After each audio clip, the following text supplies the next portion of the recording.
Continuing on with our amazing series of catching up with Olympic athletes and support staff following the incredible event that was Tokyo 2020.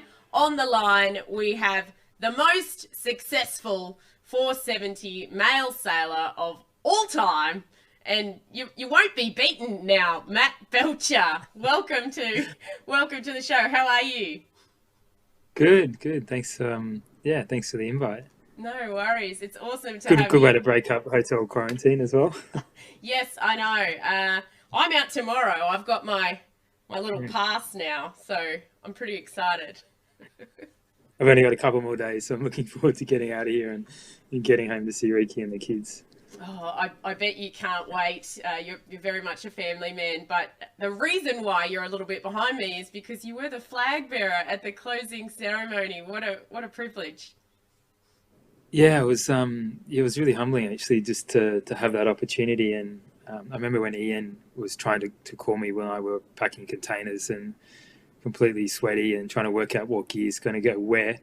I think we had the team at about 10 containers, and I kept missing these calls from an Australian number, and I just had a lot of calls and messages from the week and really tried to just sort of block it out a bit. And it was actually Ian trying to call me to say, hey, do I want to stay a few extra days in Tokyo? And it was really, really great that Will was also able to stay and to have the permission to spend another couple of nights in Tokyo and to come up to the main village and just to really enjoy that Olympic experience, because obviously being in bubbles and that requirement of leaving Japan within 48 hours, it was nice to finish like that. That's for sure.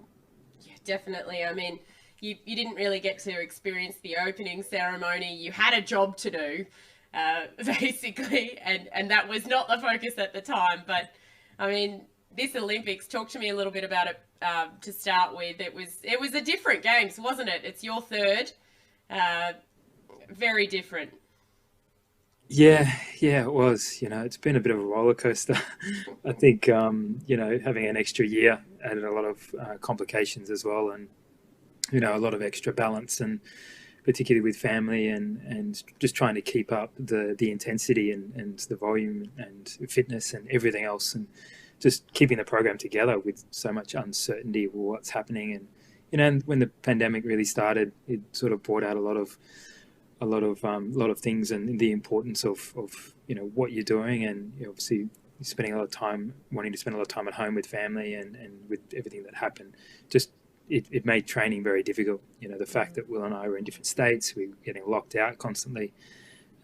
But I think the biggest change in the program very early on was that we just had a really good mindset, and Victor and Ian, and we had a lot of support to get us through that part. And I think we were just so happy to actually get to Japan, the realization that the games is happening, and that was a real sort of sigh of relief that we're all there.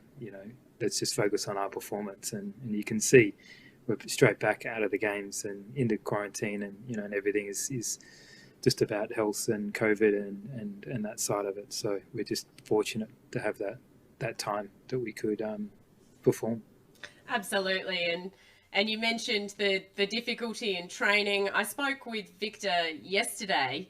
He is incredibly proud of all that you've achieved, but in a way he said that it being so difficult in that quad was actually an advantage to you, because you and Will are so strong as a team. What are your thoughts on that? Yeah, Victor's our biggest supporter. And it just to have a guy like that to support you over for me for 21 years, and for Will, since 2009, just his passion, his dedication, his belief, it's just been the highlight of my 5 Olympic campaigns, just to have someone who's really trying to get the best out of you. And we couldn't ask for any more. But I think with the lockdown, we had to be creative. Like, we were locked into Australia, which is not a bad thing. Doing a lot more domestic training, which was, again, it's not a bad thing, considering our program was basically centered around European season. So we just had to think outside the square and be as positive as we could. And we set up, I think, 4 or 5 different training bases on the East Coast, and our training would change week to week. We tried to build a regular model that we had some continuity to have balance with family and for planning, and our partners knew where we were going to be at each week and plan as much as we could. But it was hard. We asked for a lot of support from a lot of our external support group, whether that was in Etchells, whether that was doing some sailing from our local yacht clubs, and to get us to the start line, it was a massive team effort, and we're really grateful that we were able to do them proud. Yes, and speaking of Etchells, I'll just bring up a photo here in Mooloolaba. You and Will actually went and did the midwinter regatta, which was the nationals as well this year at the Mooloolaba Yacht Club. High fives there on board with skipper and supporter Martin Hill.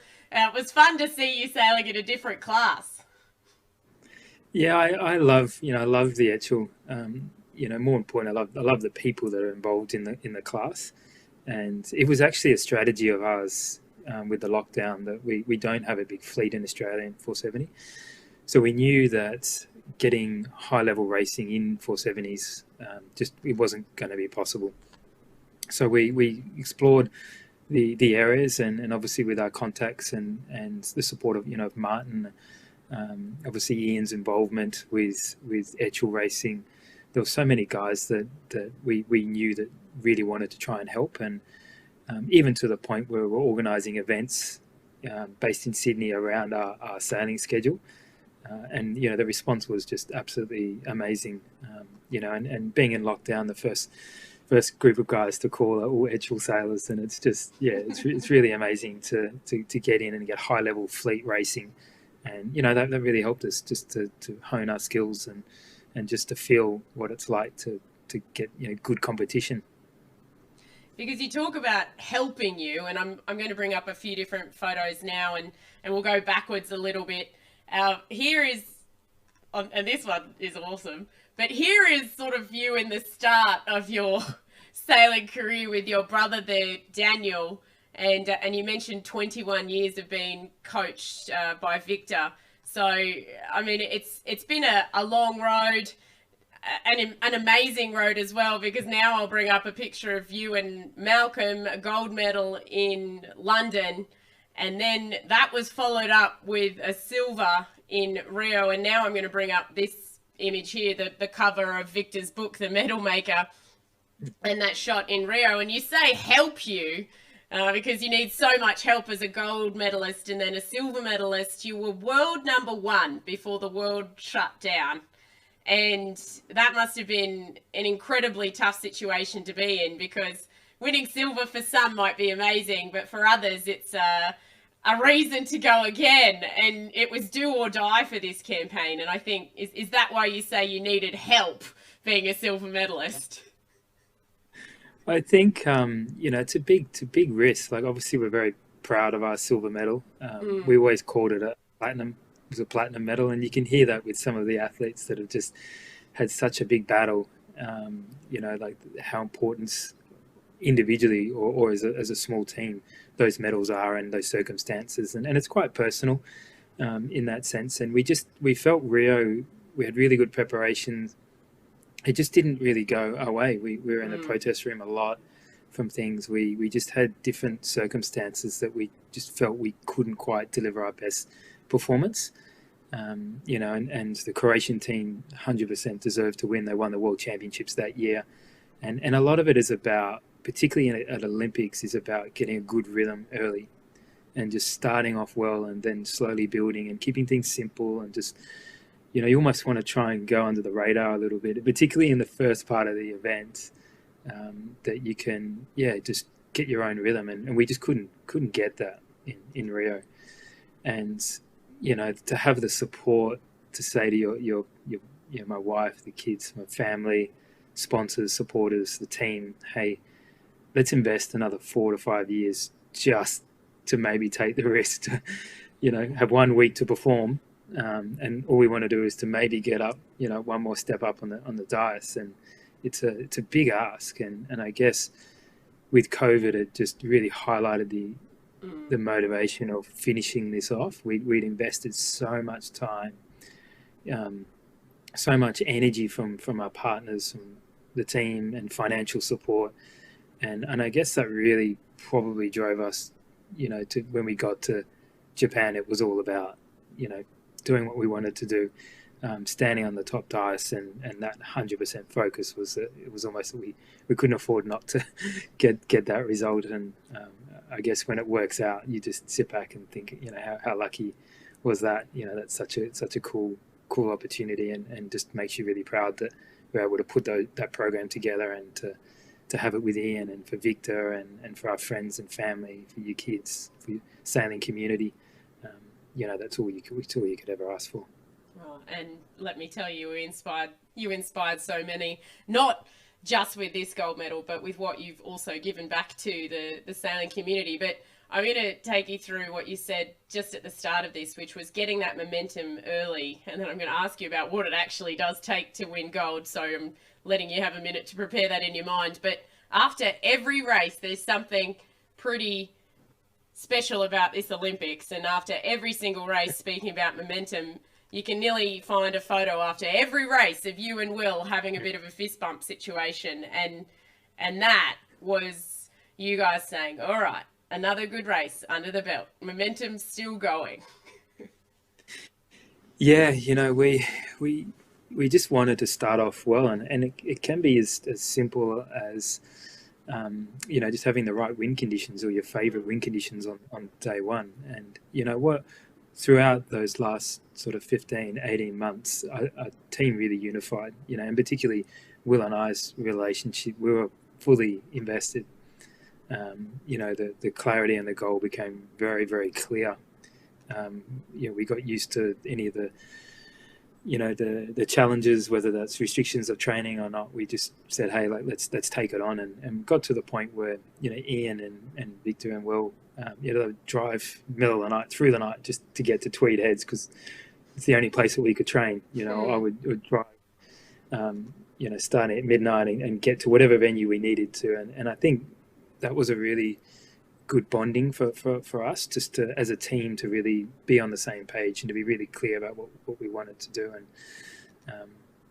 And those moments, like when you get to the games and you just want to make sure each race is good, and we're just waiting for something to maybe not go well, and just always expecting it, always preparing the best that we could. And that image was really just, okay, one more race down, let's just focus on the next start, let's just focus on the next beat, let's really keep it simple. And we went through the strategies together, and got to, after 9 races, we're like, oh wow, this is cool, we've got a good drop. now we can sort of breathe a little bit, and relax a little bit. But yeah, it was just, each day just step by step, and following a really good process to get us to that position. And I spoke to Victor about this photo, because this is one of my favourite images of you, just because everything is in flux except your face, which is just eye on the prize, full focus, never wavering, essentially.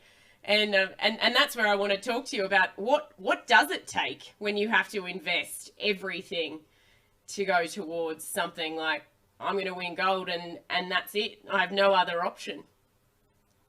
Yeah, I mean, Victor always talks about, the philosophy of investing all your time, really having a clear focus, a really good plan, investing, he says you invest all your money, and then having the right support around you, and that's essentially, I guess Olympic programming or any sort of, major project, is that you've got to have the right people.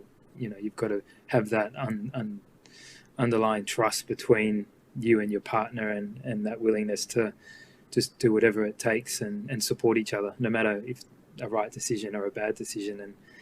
And we made plenty of mistakes to that regatta. We just made less mistakes than our competitors, but when we did make a mistake, we supported each other so much that we knew that whoever made those calls on the boat, that were the calls that we were going to follow. We never questioned each other. We just really said, okay, hey, let's just have a really good synergy, And I think that's the key, and the support, particularly with COVID, we needed a lot of support. We had to air freight a boat because of logistics and timing. We had to actually get another boat as well. We were really calling on as many favors as we could from the sailing community. It was a massive effort, massive financial, massive time commitment from a broad range of group, and I think having a really good plan. And I think that's coming from the lessons that we learned from Rio. We knew exactly what we wanted to do. We knew exactly when we should do it, and we just had the right people to help us get us on that path and push us back when we got a bit sidetracked, and motivate us when we were struggling. And the people we have in our team, and with Ian and with Victor and Australian sailing team, there's no better support group to give you that opportunity. And I guess it was nice that all of us could put that together and have so much fun as well with it, which was cool. And we saw a really interesting race 9 that unfolded. You were basically consolidating the placings to make sure that there was no way that you could lose the regatta, and I encourage others to have a listen to Victor's interview, so I won't press you on that. Race 10, so we saw a fist bump at the end of race 9, a fist bump at the end of race 10. That was the big one, securing with 20 points the margin. And then we had the medal race, which I like to call the victory lap. There was no fist bump at the end of the medal race. There was a fist to the air, which was just spectacular. But I also have to ask you, Matt, did you shave for the medal race? Yeah, I always I've always treated it. Siri's going in the background. Siri, shush. Sorry. Did you shave for the medal race? Yeah. So we're quite superstitious, Will and I. So we can't have a haircut, or we having green or bananas and all the usual things in the sailing community that you don't sort of do. But I've always shaved before the medal race. Wow. It's something that goes back to London, but I don't shave from when the regatta starts, which is usually measurement, throughout until the medal race. And I treat it as two different series or two different stages of the regatta. Yeah. And this is sort of a way for me psychologically to say, okay, hey, this is the medal race. It's a whole different race. You got to treat it very differently, and yeah, it wasn't what it looked like, just to look good for the camera. Don't hide some of my age compared to my competitors. No, I assumed it was a superstition, but I didn't want to land that on you. Yeah. We're not meant to have superstitions as gold medalists. Yeah, we've got a lot, and I think if most of our team have their own little parts. Yeah, I'm trying to cut them down, but they seem to be working. So yeah, I'm not going to hold that against you. I'm not a gold medalist, so I can't comment. If you've got one superstition, I think that's okay. And if you've carried that through a gold, a silver, and a gold, I think that's perfectly acceptable. But I did notice that maybe you had shaved, and the next thing that you did was come alongside the coach boat, as you mentioned, with Victor and Ian Murray on board, and there were definitely fist bumps around the whole team there. But tell me what you did next, because this was one of my favourite bits of the whole Olympic Games, and it involves a texter. Oh, yeah, it's been with the balance and support and that decision to campaign again, without Riki and the kids' support, like it just wouldn't have been possible. And it's very easy to say for me to travel the world and to have that opportunity to get another medal, represent Australia in the first place. They've been a huge part of it. And the first thing I wanted to do was, to try and tell them how much I love them, and to give a special shout out to my son in particular, Anton, who's the oldest, and just such a big helper to the younger girls. And I talk to him every day, and it was just something that I just felt at the moment. I really wanted them to feel massively part of it, as they do. But it was different these games. Riki, Anton, and Emily, they came over to Rio, and obviously Riki being there from London. When you can't have family, I just wanted to give him a huge shout out, and he was super stoked. So that was the best thing ever, and I don't think many people actually noticed what was happening. And I was like, what's he doing? He's got a texter. And I was following you. It was the coolest thing ever. And I have to say that just made you out to be an even bigger gentleman than everybody knows you already to be. Coaches, family, it was all about everybody else in that moment, and I absolutely love that of you. And on that, I'm just trying to find my call for your finish into the line, just so I can share something special with you too. And then I thought what was good, Nicole, is that after race number 9, we were in a position where the worst we would get out of race 10 would be 18 points with the Spanish team. And I've had a really strong relationship with Geordie over the last sort of 10 years, and he's come through the junior ranks, and I knew he really looked up to me, and then as that relationship as a competitor sort of expands to really be strong competitors, and with the World Championships, pre-Olympics, with such a high level of respect for each other. And it was a really hard position because we had to make a decision of how much do we try and hinder because we were 22 points, I think, in front of him. But there was discussions of whether we make sure that we're more than 20 points or not, and Will and I, we made the decision that we didn't really want to hinder his race. So we would keep an eye on him, but still allow him the opportunity to have a good race, or a race that he was able to count. And I think it's a very hard position to be in, because we've seen it in the past where teams are just on the cusp of guaranteeing, but they've taken that step to almost take out your competitor. And for me, that finishing the medal race and jumping in the water together with him, and to that respect that we have together, and even on the podium where we've got the three of us hugging. Yeah, I've got that picture here. I'll bring that up for you. Where is it? It's just here. Here. And the last 470 men's medal race as well. I mean, just brilliant. Yeah, and it really summed up where the 470 group and team sort of were at, and I'm not sure with other sports or not, but it was such an amazing experience that we were so close but so fierce rivals, and the amount of respect, and that was that was amazing thing to share that with those guys for this moment, for potentially the last time. It was pretty cool. Oh, absolutely. He's such a champ, Geordie. He really is such a good human. But that medal race, I mean, you sailed, the only risk was a D&E, basically, and you ducked the whole fleet essentially on port. You stayed out of trouble. You let everybody get on with their business, and lo and behold, you end up back out in front. It was just brilliant. Yeah, like that. It's a really hard way to... for the psychology to actually get into the meta race in that sense. Like, we'd spent the last 6 days trying to deliver our best performance. And I think for race 10, it sort of frustrated us a little bit that we weren't really delivering our best performance, because we were trying to stay close to another boat. And we actually had the best start we've had all event in race 10. We're probably in the best position we were ever in to actually have a really good race in that one. And we were just sort of loose covering, and we weren't really able to capitalize on.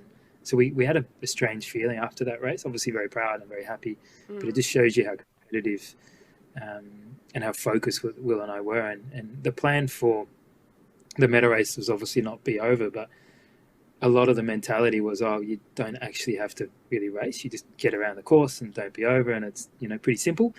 But it's such a hard thing, and we couldn't do that, as we couldn't make that change. And we decided that starting on port was actually our best option to race, even though that we were starting last. It just meant that we knew that if there was an individual recall flag coming up, that we didn't have to worry about it. It just, as soon as we got that last duck, we were then completely focused on racing. And I mean, can you imagine, Nicole, that you start on start, but you're not going to have a good start because you're going to be off the line anyway. right? Because the only thing to not win is to be over.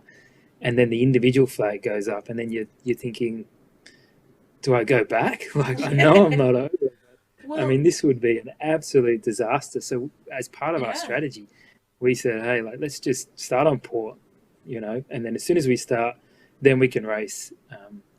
And, you know, obviously there was no individual, but we didn't plan to go that hard. And I remember doing the last duck and looking at Will, and Will's pumping like he's never pumped before. He, you know, like he's giving it absolutely everything. And I'm thinking, please, Rig, just stay up. Like everything, like he's fully working it. And I had a smile, he had a smile. We didn't say much, and it was like, okay, it's game on, you know.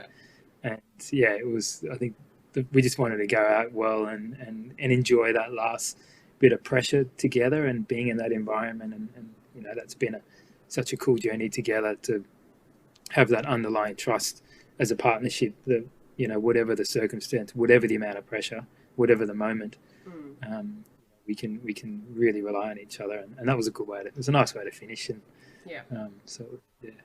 a nice way to finish what was a 5-year journey from this moment. Still happy in silver, but to this moment, and just look at the change in the smiles here. Look at Will's face. He's made it. Look at his face. He's so happy in this moment of winning gold, and I think that's basically the 5 years in a nutshell in photos. But what was before it was just so much more. And as you say, that mentality as a sailor where you have to give it everything to win, but on top of that, also be strategic in scoring and placement and strategy. It's an incredibly tough game. Yeah, and I'm just, you know, so proud for Will. You know, like it's a lot of the trainings had to be close to home. He was the one that was having to, you know, hop into the car at midnight and to get to the training. And I've seen him out of travel.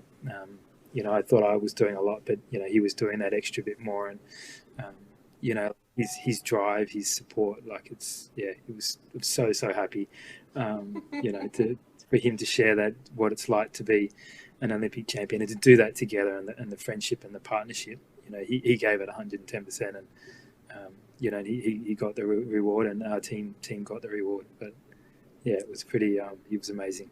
It was pretty epic. Here we go. The final approach to the finish. It is actually incredibly interesting that at the moment we have gold and silver medal positions that will follow one another over the line in this medal race to add to the victory lap field that these Australians have had today. Just magnificent to see as they come into the line.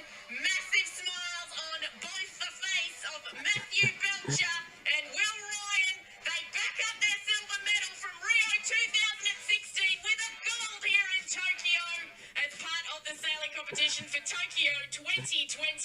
The second gold medal that we've seen for Australia at this event. And in fact, I have to say, beautiful work and heritage for the Australians in the 470 fleet as well. Second across the line, securing... So there you go. It was that nice was that we cool. all finished in the right order. Yeah, I think that helped explain a little bit more about the sport. So that worked out well. It was actually amazing. And as you said, never pumped like that before, never sailed like that before. I mean, the feeling in that race, I think we could almost say, given that the 470 is now being moved on as a male-only sport, we may never see a 470 raced at that level again, Matt. I'm sure you will. I'm sure that the younger generation that are, you know, they're coming through, you know, and that's been such a rewarding thing for me, is that, you know, being in the class for so long, just trying to reinvent new things and to learn from, you know, the younger sailors that are coming through, and you know, Geordie is one of them. They're just a different style and different rhythm, and you know, each team has their own little touch to the class, and I think as the experience just gets passed on, and you know, the level of detail is amazing, and you know, it's hard sometimes when you're set in your ways and it's been working like that for years and years and years, and you don't want to change. To just remain so open, or remain open enough to be willing to try something new, So you learn a lot about yourself, and that's been it's been an amazing thing to learn off those guys that are coming through. And I've no doubt that the younger teams that are going to step up and continue, whether that's from Australia, from international, or how the boat is sailed, we're going to see some pretty exciting things, I think. Yeah, and it's funny because I think that 470 sailors are sailors who are more likely to question the status quo. So it's interesting you say you get stuck in your ways, because I see you go to an Etchell or, whatever it is that you're sailing, and you're the first to go, is this the most that we can get out of this? So I think you doubt yourself a bit there. Yeah, the biggest change we've seen as a class is the physicality of it. And, coming from the earlier days where a lot of it was about, really very accurate balance and accurate steering and trimming, and to what you see now on TV where, everything's moving shaking around. It's hard to, it's hard for Will to do balance on the boat and keep the boat at a really consistent angle of heel while he's moving the boat around and pumping it like a windsurfer, and for me to drive the boat when it's going everywhere and I'm trying to steer to the wave, and to do that together, because if Will's pumping one way and I'm pumping the other, then all the rhythm gets lost. So it's been a big change for the class and downwind as well. So I've really had to look at ourselves and the team and how to maximize that change in, and sometimes that's hard. Sometimes, good steering, good trimming, and good balance pays.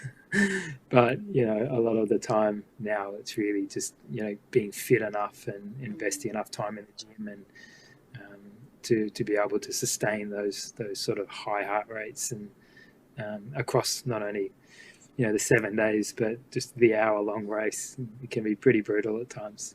Oh, it's brutal sometimes trying to hang on when your crew's pumping like that. Like, really? I can personally say I find that a bit difficult, so my hats are off to you. But downwind, especially, not that you weren't beautiful to watch upwind as well, but downwind, you guys really had a high consistent speed, and I'm guessing that was a bit of a weapon across the course of the regatta. Yeah, we really, Geordie, the Spanish team, really sort of led the way in that part, and I think most of the sailors would have seen, a medal race in Miami we did in 2020, and you could see the advantage that he had. He could be, sort of mid-pack and really come out and really be at the front of the fleet by the downwind. And it was the same at the World Championships. We were really great top mark roundings, but he would just constantly pass us downwind, and he actually won 7 of the 11 races at the World Championships. And it was really just for us to try and hang on. So I think the extra year sort of played in our favour as the teams to really focus on that, and doing a lot of training with Jake and Rafa, and really sort of we have a similar downwind pumping rule. So yeah, just having that time to work on those specific skills just really gave us that opportunity to get that extra bit of speed, and when combining that with good strategy, good trimming, good steering, good balance, we were able to sort of get out of trouble a few times, which was pretty good. Always handy. Now, at the closing press conference, just on that, the physicality aspect, there were a lot of questions asked about whether you all thought that the physicality should continue. Will spoke out quite heavily, as did Geordie, on it continuing now that it is going to a mixed event. What are your personal thoughts? Yeah, I've really liked the change. I think it's a good image for the sport. Some of the fittest side. Obviously, the Finn has a very strong reputation for, really strong fit guys, and I think it's nice that the 470s can sort of come up to that playing field, and it's the same with the other classes. But I guess when you're holding your weight, and it is such a visual part of it, when you're pumping, and people can see that on TV, it really helps sort of demonstrate, we're not sitting on a yacht and having a drink. And I think it's a good thing for the class. I think the class is going to go through a strong transition, obviously going to mixed, and trying for the class to work out what kind of combinations are going to be there. And I think probably they just have to be careful that they open the playing field to retain as many 470 sailors as possible, and there's one thing that with the physicality, whether or not you bring that wind limit up a bit, as the crews are changing between mixed, or they leave it. But I think it's it's the right direction. I know the sailing community's been mixed with it, but it's certainly been fun. It's certainly I spent a lot more time in the gym and really invested a lot of time into our fitness, and it adds a new level of dynamic to the class. So I've enjoyed it. Fantastic. And now I'm just going to bring up one image. We're going to bring up this image. Here's the whole team here celebrating after the medal race. Victor, Ian, yourself and Will, all thumbs up, all happy with that Australian flag. I mean, everybody wants to ask the question. I asked it of you after Rio. I asked it of you after London. I'm not sure whether you want to go again, and I know how much it is, how much it costs, and we've been talking about that for the length of this interview, but will we see you move into a coaching role? Will we see you continue to work with the Australian sailing team? Yeah, I don't know what the future holds, to have that time away and to the passion and to do another campaign. I'm sitting here, I'm not even home, see my wife or kids yet. I don't know what that looks like, but I definitely, the Australian sailing team has been a big part of me. It's been a big part of our family, and they've been my family. It's 21 years, more than half my life in this environment, and I'd love to stay in with the Australian sailing team, whether that's coaching, management, or whatever role. I'm sure you'll probably see me, around the team and being active and helping support the next generation as I've been supported. And I think that's there's a lot of sailors, whether you're within the team or not. Tom, Nathan, all the guys that have come before, Mark, Tom King, like it's Belinda, a lot of the generation that started this legacy for Australian sailing. It's it's pretty cool that everyone's involved and everyone wants to be part of that. So I'm sure I'll be in that group wherever we can to get some more medals for Australia.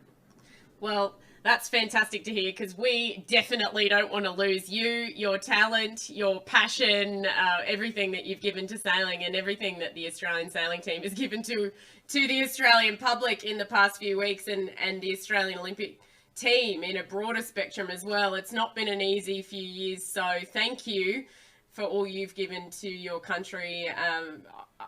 I can't begin to express how happy I am for you and for Will and Victor and Ian as well, for the gold medal that you can now take home to your kids and your wife and say, yes, this was worth it.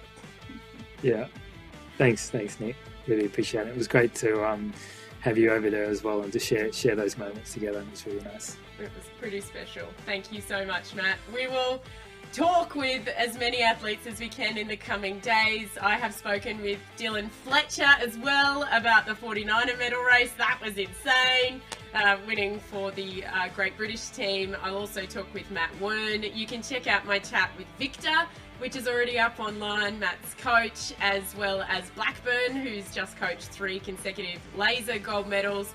We'll be talking with as many people as I possibly can to try and really, I guess, tease out how it is that they managed to win these gold medals. But thank you so much, Matt, and looking forward to seeing you out on the water somewhere soon.